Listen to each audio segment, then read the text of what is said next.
Magandang araw mga kaibigan. Welcome po sa Kalil TV. Atin pong tunghayan ang aking kwento na pinamagatang A Surrogate for Billionaire. Pero kung bago ka pa lang sa aking channel, paki-like po ng aking video, paki-click po ng subscribe button gayon din ang bell icon para lagi kayong updated sa mga paparating ko pang uploads.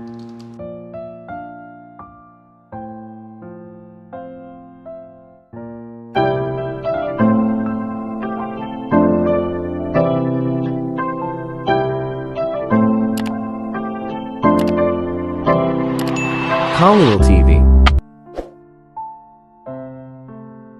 Part 11. Pagkapunta ni Kent sa kwarto niya ay nagstay pa ako doon sandali at pumasok sa kwarto ko. Nagpalit ako ng sweatpants at humiga sa kama. Congratulations sir, sa sandaling ipinikit ko na ang aking mga mata para matulog ay paulit-ulit sa aking isipan ang mga sinabi ni Janos. Sa sobrang sakit ng aking puso, sumasakit ang ulo ko. Bumangon ako sa kama at pumunta sa kwarto ni Gabriel. Pinagmasdan ko ang anak ko na ipinanganak ni Alexa. Tumabi ako kay Gabriel at niyakap ko siya ng mahigpit pero hindi ako makatulog. Iniisip ko ang lahat at bawat alaala ay nagpapasakit sa puso ko. Sa wakas ay umaga na. Sobrang sakit ng ulo ko. Hindi ako makatulog buong gabi, at bumangon ako sa kama at tiningnan si Gabriel na mahimbing pa ring natutulog. Lumambot ang puso ko dahil sa kanya. Lumabas ako ng kwarto niya at pumasok sa kwarto ko. Mabilis akong naligo at nagpalit ng normal na itim na sando at itim na pantalon habang bahagyang inilagay ang sando ko sa loob ng aking pantalon. Nang matapos ako ay tiningnan ko ang oras at 6:00 na ng umaga. Alam kong natutulog din si Kent sa ganitong oras kaya tahimik na umalis ako ng bahay at pinaandar ang kotse papunta sa isang flower shop. Bumili ako ng isang bouquet ng white roses para kay Janos at nagmaneho para makita siya. Habang pinahinto ko ang sasakyan, dahan-dahan akong naglakad papunta sa puntod niya at nakita ko ang isang babaeng nakaluhod sa harap ng puntod niya. Nakasuot siya ng itim na mahabang dress na may nakatirintas na buhok. Naglagay siya ng isang bulaklak ng lili sa tabi ng kanyang puntod.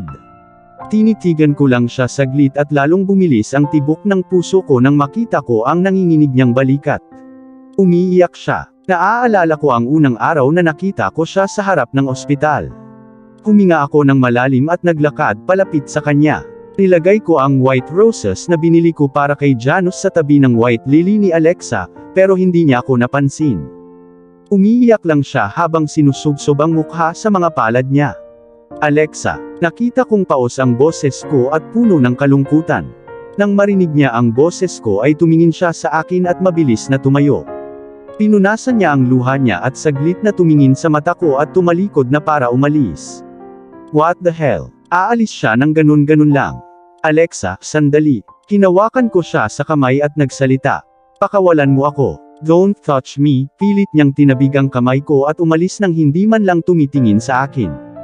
I'm not letting go, hinabol ko siya at hinawakan siya sa bewang niya at niyakap siya ng mahigpit. Hindi ako bumibitaw. Bitawan mo ako, Sebastian. Nababaliw ka na ba? Sinubukan niya akong itulak palayo habang hinahampas ang dibdib ko. Ang babaeng ito ay parang galit na kuting. Makinig ka sakin. Malumanay kong wika habang hinahaplos ang kanyang buhok at hinahalikan ang kanyang noo. Stop your bullshit Sebastian, pakawalan mo ako. You will never see me again, at pilit niya akong tinulak palayo. Parang nadurog ang puso ko nang marinig ko ang mga sinabi niya. No. I said I'm not letting you go, hinila ko ulit siya palapit sakin. Sinampal niya ulit ako sa mukha ko. Ganun ba ako kasaya sampalian? Bakit gusto mo ulit akong pagnasaan? Kumalabog ang puso ko nang ngumiti siya ng malamig sa akin. Bakit niya ako kinakausap ng ganito? Sobrang sakit pakinggan ang mga salita niya. Parang may tumutusok sa puso ko. Alexa, makinig ka okay? Ako. Gusto kong magpaliwanag sa kanya pero pinutol niya ako. Enough Sebastian. I don't want to listen to you, pakawalan mo na ako. Bakit ba ang tigas ng ulo nitong babaeng ito? Ang paghawak kay Gabriel ay napakadaling gawain pagdating sa babaeng ito. Di ba sabi ko hindi ako bibitaw? Sinubsob ko ang mukha ko sa leeg niya at nagtanong. Why are you doing this to me, Sebastian? Why? Am I something that you can play when you wanted? Agad akong napatingin sa kanya dahil sa sinabi niya. Ano?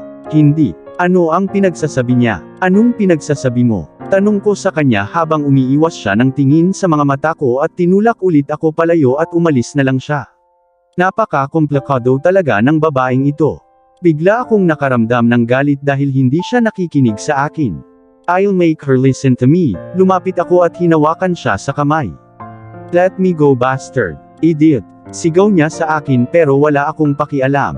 Hinila ko na lang siya papasok sa kotse ko at binuksan ang pinto sa passenger seat at tinulak siya sa loob ng sasakyan. Pagkatapos ay sumakay ako sa kotse at sinuot ang seatbelt niya habang nagmamaneho. Are you crazy? Stop the car. Are you going to kill ourselves? Stop it. Bakit ba sumisigaw tong babaeng ito? Ako ba ay nagmamaneho nito sa napakabilis? Idiot, sigaw niya sa akin at nagsimulang hampasin. Alexa, tahimik ka lang dyan, sigaw ko sa kanya dahil sa galit ko. Tapos bigla siyang tumigil sa paghampas sa akin. Napatingin ako sa kanya at nakita kong nakatingin siya sa akin na may takot at punong-puno ng luha habang kinakagat ang labi niya. Fuck, she's so fucking cute. Nawala ang galit nang makita ko ang kilos niya. Namana ni Gabriel sa kanya ang cute na aksyon na ito. Hininto ko ang sasakyan sa tapat ng isang bangin. Bakit ako nag-drive dito? You asshole, at binuksan ni Alexa ang pinto at tumakbo palayo sa kotse. Fuck. Tumatakbo siya papunta sa bangin. Nanginginig ang buong katawan ko sa takot at dali-dali akong bumaba ng sasakyan at sinundan siya.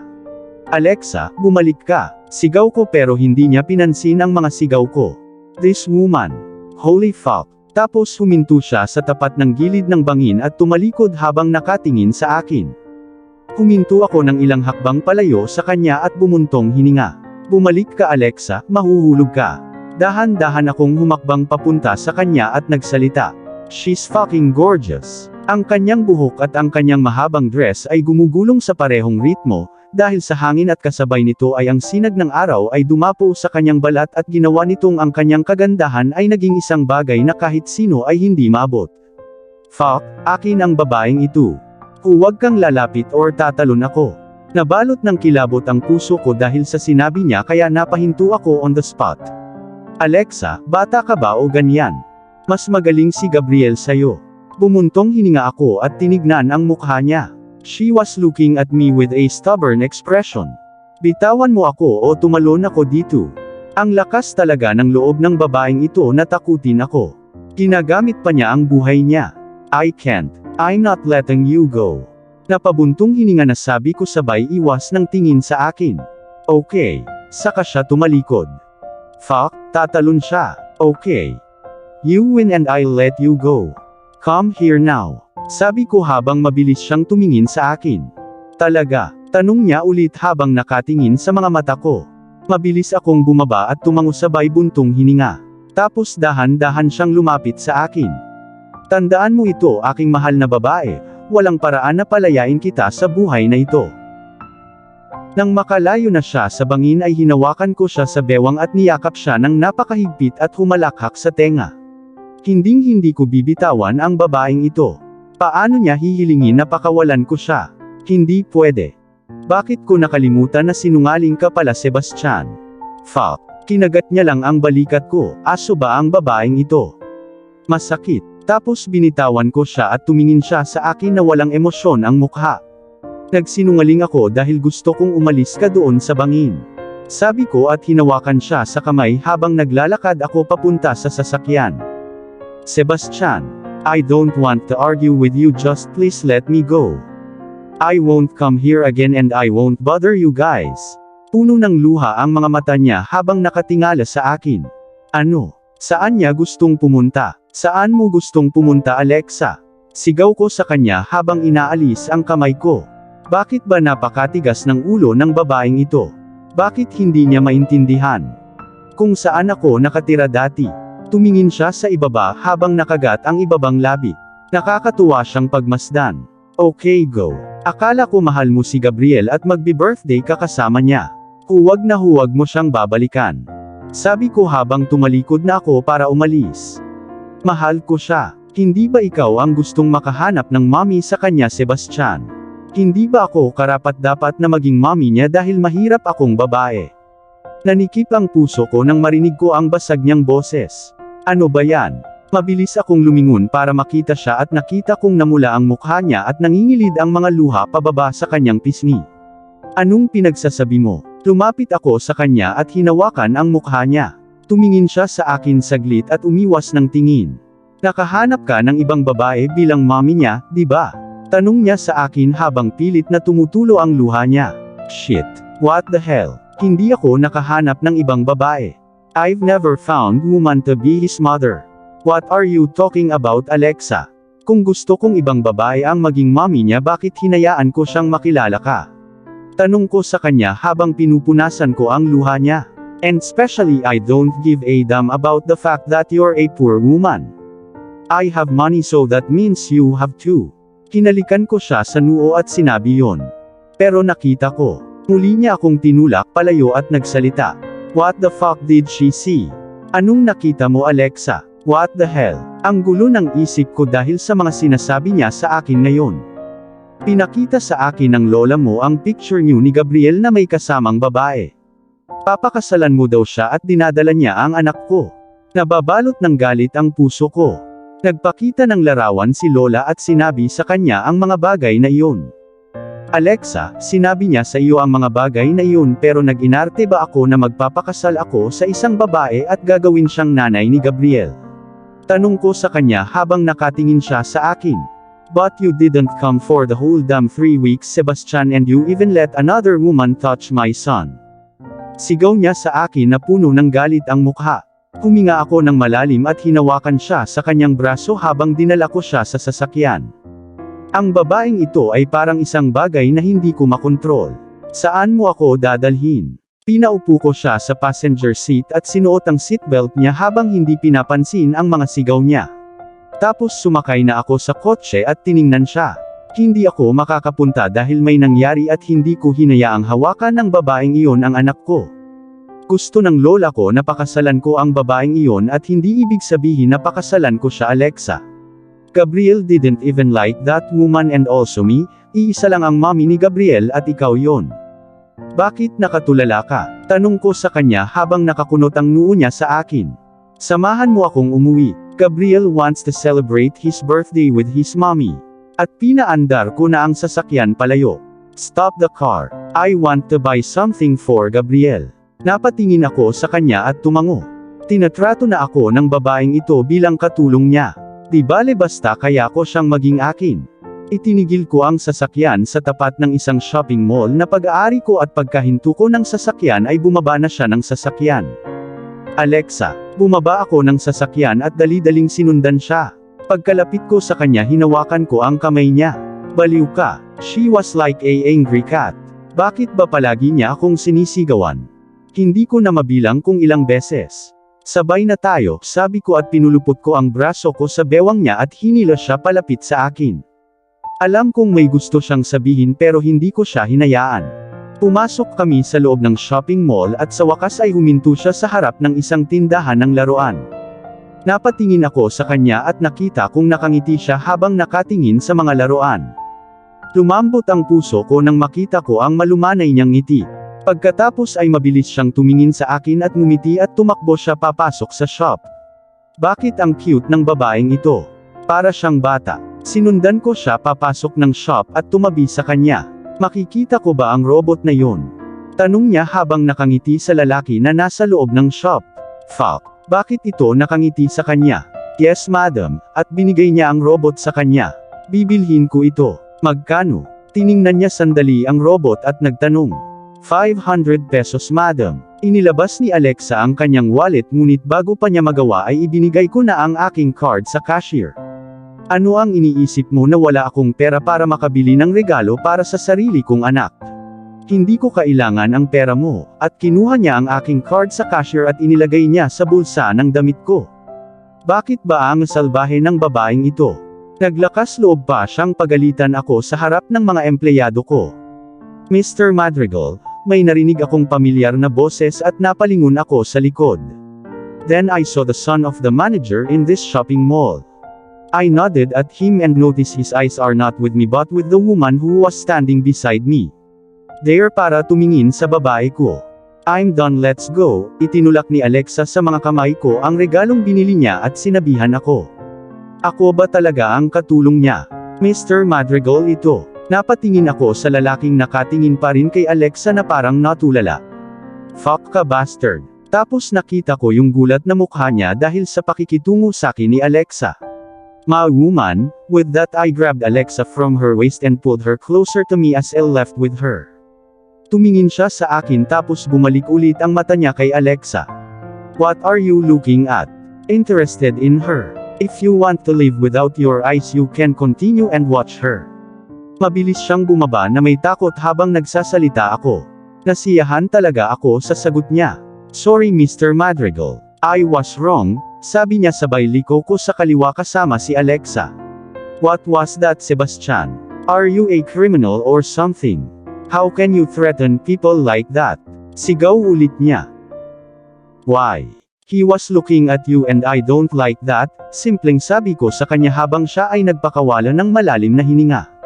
Don't let my son become like you. You're idiot. I'm done talking with you.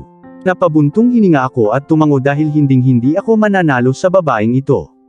She's just simply controlling but in the deep inside of me I really like that.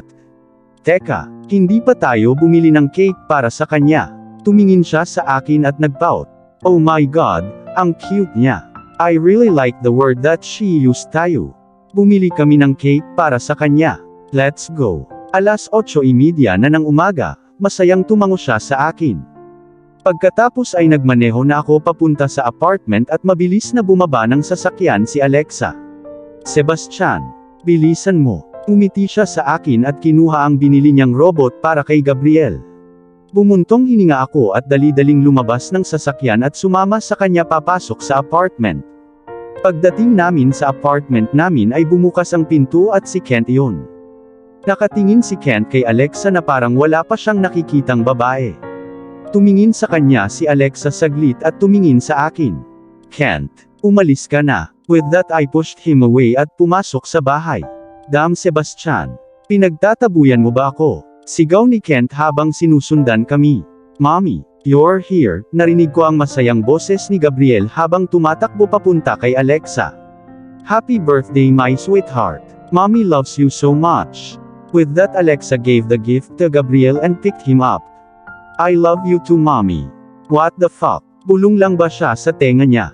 Hindi pa niya nagawa yun dati. Palagi siyang sumisigaw sa tenga ko kapag sinasabi niyang mahal niya. Mommy ang ganda mo. Hindi tulad ni na Tito Kent at Daddy. I like to see you. Hinalikan ni Gabriel ang pisngi niya at nahihiyang ngumiti. Talaga, may masasabi siyang masama tungkol kay Kent pero paano ako? Hindi ako ganun kapangit. Babae ang mommy mo Gabriel kaya maganda at hindi kagaya natin. Bumuntong hininga ako at nagpaliwanag sa kanya habang tumatawa siya sa katawan ni Alexa. But she's the prettiest in here and I like her the most. Pagkasabi ni Gabriel ng mga katagang iyon ay bumalik si Alexa sa akin at tinaasan niya ako ng kilay. Fuck, bagay talaga tong babaeng ito. Gabriel, nilinisan ka ba ni Daddy baby? Napatingin ako kay Alexa na hinahaplos ang buhok at mukha ng anak ko. Kinarga siya nito habang nakangiti sa kanya at napuno iyon ng pagmamahal sa puso ko para sa kanya at sa anak ko. Pinaghilamos ako ni Tito Kent pero hindi niya ako pinakain mommy. I'm hungry mommy. Gabriel pouted and placed his chin on Alexa's shoulder and smiled heavily at Kent, definitely my son. Okay, let mommy make something for you. With that Alexa took him into the kitchen. Fuck Sebastian, your son is really a little demon king like you. Narinig ko ang boses ni Kent at napatingin ako sa kanya at ngumisi. Of course, ngumiti ako sa kanya at umupo sa sofa. Anyways she's fucking gorgeous. She's a great match for you Sebastian. Napatingin ako kay Kent na nakangiti sa akin with an honest expression. Siya ay palaging isang mabuting kaibigan para sa akin. Yes, she is, sabi ko sabay tango sa kanya. Umupo ako sa sofa at hinubad ang shirt ko. Sebastian, tungkol sa pagkamatay ni Janos, hindi natin masasabi na si Lola lang ang nasa likod niyan, ano? Anong ibig mong sabihin? Tanong ko sa kanya nang umupo siya sa tabi ko. There's someone with powerful status behind that and I think sila ang pumatay kay Janus for another purpose. What the fuck? May kakaiba din akong naramdaman sa pagkamatay niya pero hindi ko talaga maintindihan kung sino ang gustong pumatay ng 7 taong gulang na batang lalaki. Sa tingin mo ba alam ni Lola ang tungkol dito? Tanong ulit ni Kent sa akin. Siguro. Tapos bigla kong naalala yung sinabi ni Tita Jade. May nalalaman pa daw si Lola tungkol kay Alexa at sa kanyang pamilya. Dapat kong malaman kung ano yon. Kent, remember what Tita Jade said that day about Alexa's family? Tanong ko sa kanya habang tumango siya. Naalala ko din yon at anong meron sa pamilya niya. Naguguluhan niyang tanong sa akin at hindi ko rin maintindihan yon. Normal na babae siya diba? I have no idea. Bumuntong hininga ako at hinubad ng tuluyan ang sando ko. We'll find this and I think, you should give Alexa more protection. Sabi ni Kent at nagsalita. Tumango ako sa kanya. Fuck. Hindi ko hahayaang may mangyari kay Alexa. Papatayin ko ang bawat fucker na maglakas loob na maglagay ng daliri sa kanya. Daddy, nagluluto si Mommy ng masarap na sabaw. Biglang tumakbo si Gabriel papunta sa akin at tumalon sa kandungan ko. Salamat Daddy. Ibinalik mo si Mommy. With that Gabriel kissed my cheek and kissed my nose too. Diba sabi ko sayo babalikan ko siya. Hinalikan ko siya sa noo at pinisil ang maliit niyang ilong. Yes, I love you Daddy. Fuck. Bakit siya sumisigaw? Gabriel, huwag. Pinapamanhid mo ang tenga ni Daddy, sigaw ko sa kanya habang tumatalon siya pababa sa kandungan ko at tumakbo papunta kay Kent. I love you too Uncle Kent. Sigaw din niya sa tenga ni Kent. Nakaramdam ako ng kasiyahan dahil doon. Namamanhid din ang tenga ni Kent at buti na lang. Gabriel, little brat. Tinakpan ni Kent ang tenga niya at nagsalita. Tapos lumapit ulit sa akin si Gabriel at tumalon sa kandungan ko. Mabilis kong tinakpan ng kamay ko ang tenga ko habang pilit niyang inaalis ang mga kamay ko sa tenga ko. Nakakainis talaga ang batang ito. Daddy, listen to me. Hindi ko na kaya itong pahirap. Ang batang ito ay talagang isang maliit na demonyo tulad ng sinabi ni Kent. Mabilis kong tinakpan ng palad ko ang bibig niya dahil wala naman talagang silbi ang pagtakip sa tenga ko. Anong ginagawa mo sa kanya Sebastian? Huwag natin pagsalitain si Gabriel, sabay takip ko sa bibig niya at ngumisi sa kanya at narinig ko ang boses ni Alexa. He's shouting like a crazy brat. Bumuntong hininga ako at nagpaliwanag sa kanya pero nakatingin siya sa akin na parang gusto niya akong suntukin. Nakakainis talaga tong mag-ina. Anong sinabi mo? How dare you? Nakakunot ang noo ni Alexa na lumapit at kinuha si Gabriel sa akin. Mommy I love you. Mabilis na bulong ni Gabriel sa tenga at hinalikan ang mukha nito. How dare he only whispers on her ear at sinisigawan kami. Loko itong batang ito. Napatingin ako sa kanya at nakita ko ang ngiti niya habang lumalambot ang puso ko dahil masaya talaga si Gabriel. I love you more baby, ngumiti si Alexa sa kanya at hinalikan ito sa pisngi. Shit, ang ngiting iyon ang nagpabaliw sa puso ko. Fucking gorgeous. Don't you dare again. Babala niya sa akin at umiwas ng tingin. Bakit ba ang bangis ng babaeng ito? She fucking got innocent face but fierce as fuck. Let's go baby. With that Alexa took him away without even looking at me. Galit pa rin siya sa akin. Tapos bigla akong nakarinig ng tawa. Fuck, Sebastian. Kinokontrol ka niya, napatingin ako kay Kent na tumatawa. Bastard. Okay prostitute man, nginitian ko siya nang dumilim ang mukha niya. I will find her and make her pay for that slap and that word. He smirked at me at nagtaas ng kilay. Trust me, hindi naman talaga inosente ang mga babaeng inosente ang itsura, sabi ko sa kanya dahil may halimbawa ako sa bahay ko ngayon. Baliw ang lalaking ito. Pinagmamasdan ko siya habang nag-aalmusal. I couldn't deny the fact that he's handsome but he's just an asshole who forced me to do things. Tapos nahulog ang mata ko sa kaibigan niya, Kent Madrigal. Hindi lang kaibigan kundi pinsan din. Playboy. Ang gwapo talaga ng mga lalaki na Madrigal, pero parang gusto kong hampasin silang dalawa. Napatingin ulit ako kay Sebastian na nagpapakain kay Gabriel. Hindi man lang niya suot ang sando niya. Gusto kong umiwas ng tingin sa katawan niya pero hindi ko magawa dahil maladyos ang katawan niya, matipuno ang balikat, dibdib at ang six-pack niya. Bigla kong naalala kung paano kami nagtalik nung gabing yun. Kaya niyang durugin ang katawan ko sa lakas niya. Talagang may tibay ang lalaking ito pagdating sa pakikipagtalik ngunit nakakamangha sa kanya noong gabing yun. Teka, ano ba tong iniisip ko? No. Stop it Alexa. Siya ay isang asshole, huwag kalimutan iyon.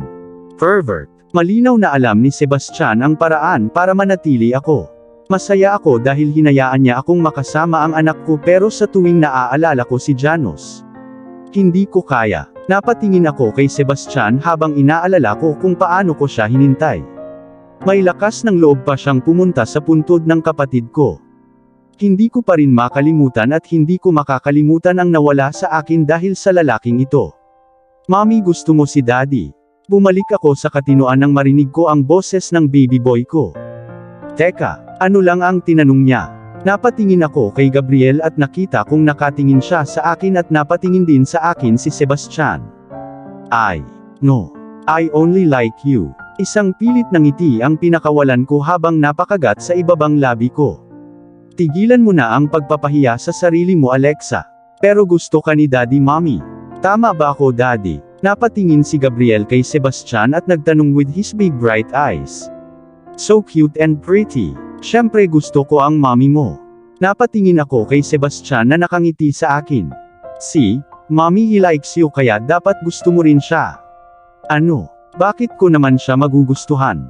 May gusto rin si mommy sa daddy mo Gabriel. Di mo ba nakita na nakatingin siya kay daddy palagi?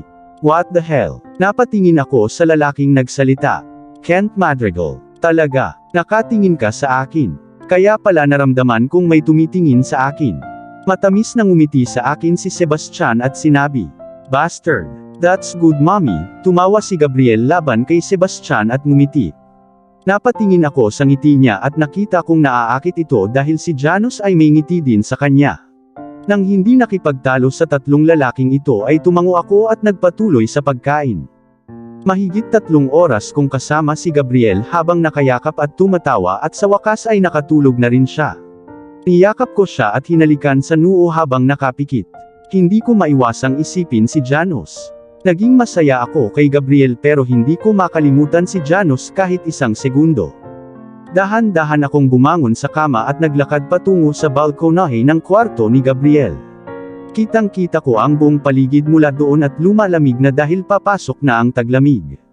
Napabuntong hininga ako at niyakap ang sarili ko habang nakatingin sa langit.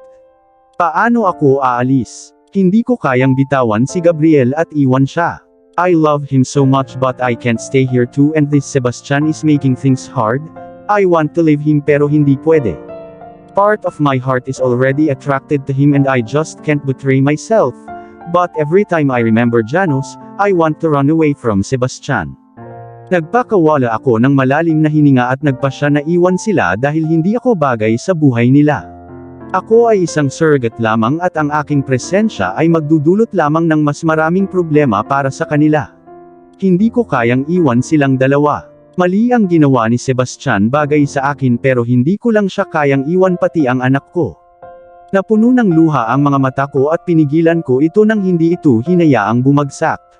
Alexa, narinig ko ang boses ni Sebastian sa likod ko at sabay yakap sa bewang ko at niyakap ako mula sa likod habang nakasubsob ang mukha sa leeg ko. Ayaw ko lang siyang itulak palayo kaya nanatili na lang ako. Iniisip kung paano kami iiwan. Natigilan ako nang marinig ko ang sinabi niya. Paano niya nalaman yun? I just guessed it and I think I'm correct. Nagpakawala siya ng malalim na hininga sa leeg ko at hinalikan ang leeg ko. Kaya mo bang iwan siya Alex? Bumilis ang tibok ng puso ko nang marinig kong tinawag niya akong Alex. Iyon ang pangalang ibinigay sa akin ni Janos. Bahagya kong nilingon ang ulo ko at tinignan si Gabriel na mahimbing na natutulog. Sinabi pa niya sa akin bago siya matulog na mahal niya ako. Kaya mo ba siyang iwan? Narinig ko ulit ang boses ni Sebastian habang hinarap niya ako. Napatingin ako sa kanya at nakita kong nakatitig siya sa akin. How am I supposed to stay here Sebastian? You tell me. I can't forget everything that happened and be with you.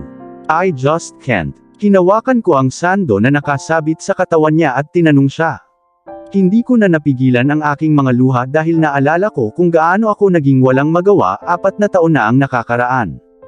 Wala akong kasama at nawalan ako ng kapatid at anak ko na ipinanganak ko. Hindi ko alam, Alexa. I'm sorry. Ano? Hindi niya alam. Nag-sorry lang ba siya? Nagsosorry ka para saan? Tanong ko sa kanya at umiwas ng tingin sa mga mata niya. I didn't know Janus was your brother and I was fed by lies. I'm sorry. Hindi ko siya maintindihan. Bakit? I don't understand what you're saying. Tumingala ulit ako sa kanya at nagsalita. Alexa, makinig ka sa akin. May iniwan ba si Janus para sa akin? May para sa akin daw siya. Nanlamig ang buong katawan ko. Ano ang sinabi niya? Paano? Paano niya nalaman? Lumabo ang paningin ko habang nakatingin sa kanya. Don't tell me ang lalaking binanggit ni Janus ay siya. Ikaw ba? Tanong ko sa kanya habang tumatango siya at pinupunasan ang luha ko. How? How did you know him? He was waiting for you. Hinampas ko ang dibdib niya habang humahagulgol ako. Nakontrol ko ang tunog ko dahil natutulog pa si Gabriel. I lost him because of you, Sebastian. Because of your whole damn family. I slept with you because I wanted to see him living as a healthy and strong kid, and not for the goddamn filthy money of your family. I spoke as I saw the way, namula ang mata niya. Hindi ko kasalanan iyon, Alexa, wala akong alam sa mga ito. Napakaraming maling bagay ang sinabi sa akin tungkol sa iyo. Naniwala ako sa narinig kong parang tulala at nawala ang mga bagay na mahalaga sa akin. I'm sorry. Please, just don't leave me again. Don't leave Gabriel. I'll marry you and legally make you my wife and Gabriel's mother. We'll stay together, okay? Hinalikan niya ang noo ko at pinunasan ang mga luha ko. Ibibigay ko lang sa'yo ang lahat, Alexa. You just have to stay with me and Gabriel.